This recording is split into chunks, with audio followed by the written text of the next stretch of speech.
Cyber ठगों के साथ ठगी करने वाला प्रकरण आया सामने। पुलिस ने 3 लोगों को किया गिरफ्तार और एक के पांव में लगी गोली। मेवात क्षेत्र से लगता हुआ क्षेत्र नगरडीह, कामा, पहाड़ी, सीकरी, जुहेड़ा, भरतपुर और मेवात क्षेत्र में लगातार आईजी राहुल प्रकाश भरतपुर रेंज के तत्वाधान में साइबर ठगों के ऊपर कार्रवाई की जा रही है। पुलिस कार्रवाई से डरे साइबर ठगों के साथ ठगी करने वाले गिरोह का पर्दाफाश कर 3 लोगों को अरेस्ट किया गया है। एंटीवायरस मुहिम के तहत पुलिस लगातार कार्रवाई में जुटी है और 600 से ज्यादा साइबर ठगों को पकड़कर जेल की सलाखों तक पहुंचाया गया है। भरतपुर रेंज आईजी राहुल प्रकाश ने प्रेस कॉन्फ्रेंस के दौरान बताया कि साइबर ठगी किसी भी कीमत पर बर्दाश्त नहीं की जाएगी और जिसने क्राइम किया है वो कितना भी रसूखदार लोग क्यों ना हो, किसी भी कीमत पर बख्शे नहीं जाएंगे। एंटीवायरस मुहिम लगातार चलती रहेगी। जिनका भी नाम साइबर ठगी की सूची में आया हुआ है वो किसी भी हालत में नहीं बच सकते। सख्त कार्रवाई जारी है। वहीं आईजी राहुल प्रकाश ने प्रेस वार्ता के दौरान ये भी कहा, अगर किसी का नाम रंजिशन किसी ने लिखवा दिया है या फिर गलती से लिख गया है, वो अनुसंधान में सहयोग करें। उन्हें निर्दोष साबित होने पर मुकदमा से बिना कोई देरी के बाहर कर दिया जाएगा।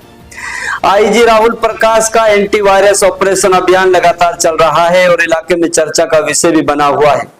इलाके में साइबर ठगों पर लगातार दबिश दी जा रही है, लेकिन हैरानी की बात यह है कि एंटीवायरस मुहिम से डरे हुए साइबर ठगों के साथ ठगी करने का प्रकरण सामने आया है, जिसमें 3 लोगों को गिरफ्तार किया गया है और उन्हें आईजी साहब के पास लाया गया है। प्रेस वार्ता के दौरान मिली जानकारी अनुसार फरीद उर्फ राहुल उर्फ मानू उर्फ मान सिंह, तौफीक और अली शेर को अरेस्ट किया गया है। बताया ये जा रहा है कि जो साइबर ठग पुलिस कार्रवाई से डरे हुए हैं, उनसे पैसे लूटने के लिए ये टीम अपने आप को स्पेशल टीम का इंचार्ज बताकर पुलिस द्वारा मकान टूटने से बचाने व मुकदमा से नाम निकलवाने जैसा धांसा देकर पैसा वसूलने का मामला 3 सप्ताह से इलाके में सक्रिय हो रखा है, जिन्हें आईजी राहुल प्रकाश की एंटीवायरस टीम ने गिरफ्तार कर लिया है, जो अलवर के रहने वाले हैं। मुकदमा दर्ज कर नियमानुसार कार्रवाई की जा रही है। आईपीएस राहुल प्रकाश ने पत्रकारों के सवाल का जवाब देते हुए कहा कि जो टीम एंटीवायरस ऑपरेशन में भागीदारी रही है, उन्हें डीजीपी राजस्थान से पदोन्नति करने की भी मांग की जाएगी। देखिए क्या कह रहे हैं राहुल प्रकाश, आईजी भरतपुर रेंज। और चूंकि लगातार एंटीवायरस के तहत पुलिस की कार्रवाई डीप क्षेत्र में चल रही थी, तो जो पुलिस की कार्रवाई के कारण अपराधी डर रहे थे, ठग डर रहे थे, उन ठगों के साथ ठगी करने का एक प्रकरण हमारे सामने आया, जिसमें कि एक व्यक्ति जिसका नाम फरीद उर्फ राहुल उर्फ मानू उर्फ मानसिंह है और अलवर का रहने वाला है। ये अपना जो सोशल मीडिया प्रोफाइल इसने बना रखा है, व्हाट्सएप का जो इसने स्टेटस बना रखा है, उसमें पुलिस आर्मी की वर्दी, आर्मी या बीएसएफ की वर्दी पहन करके अपने फोटो लगा रखे हैं। खुद को बीएसएफ में पहले होना बताता है और अभी अपने आप को स्पेशल टीम का इंचार्ज बता करके ठगों से संपर्क करके और उनके मकान नहीं टूटेंगे या उनका नाम निकाल दिया जाएगा, इस तरह का झांसा दे करके उनसे पैसे लेने का प्रयास कर रहा था।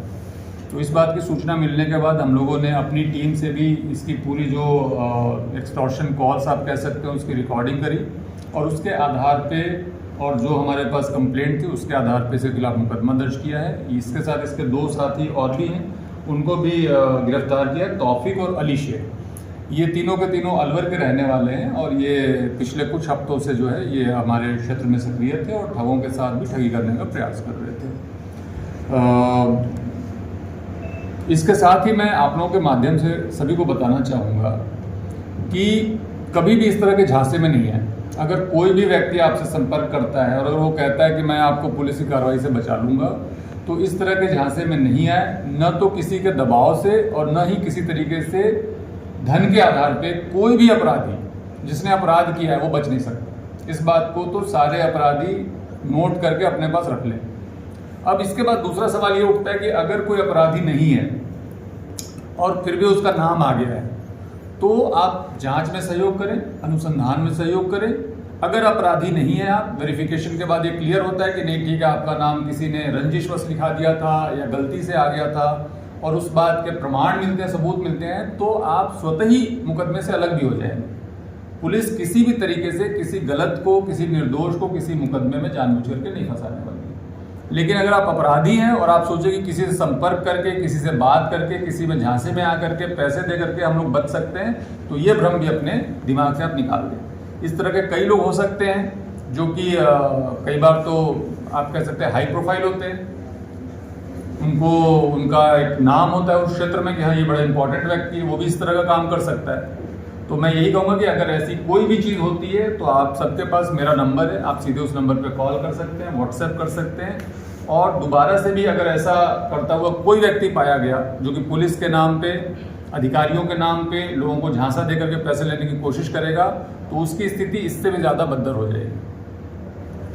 सर एक सवाल, आईजी स्पेशल टीम लगातार काम कर रही है, 650 के आसपास गिरफ्तारियां की है, तो इनको भी प्रोत्साहन का मिलता है कि इनके भी साइटेशन के लिए नाम भेजे जाएंगे, जो भी आपकी टीम के लोग हैं या जो फील्ड में रहकर इनपुट कर रहे हैं या आपके ऑफिस में रहकर जो साइबर के लोग हैं, ये तमाम लोग जो लगातार इस अपराध को समूलित जड़ से नष्ट करने में इनकी भूमिका है, तो उनको भी प्रोत्साहित करने की कोई कार्य योजना है, साइटेशन वाइटेशन का कुछ है? जो भी ऑपरेशन एंटीवायरस की कार्रवाई हुई है उसमें कोई शक की बात नहीं है कि बिना पुलिस अधीक्षक श्री राजेश मीना जी और जो हमारे वहाँ पे एडिशनल एसपी, सीओज और एसएचओज की टीम है, वहाँ की डीएसटी है और रेंज की जो स्पेशल डीएसटी है, इसके बिना संभव नहीं था। जिन लोगों ने भी बहुत अच्छा काम इस अभियान में किया है, ऑलरेडी उनके साइटेशन के ऊपर काम चल रहा है। हम लोग डीजी सर को निवेदन करेंगे, साइटेशन भेजेंगे कि इनका जो है विशेष पदोन्नति दिया जाए जिससे कि प्रोत्साहन हो। और जो एक अपने आप में ऐतिहासिक काम हुआ है और उसके लिए जितनी परेशानी इन लोगों ने उठाई है, दिन रात काम किया है, मतलब जो यहाँ की टीम है वो भी 15-15 दिन, 20-20 दिन लगातार मेवात में पड़ी रही है, तो उसका इनको रिवॉर्ड भी मिलना चाहिए। और मैं मानता हूँ कि बहुत जल्दी जिन लोगों ने अच्छा काम किया उनको रिवॉर्ड मिलेगा और उनको प्रमोशन भी मिलेगा। Thank you.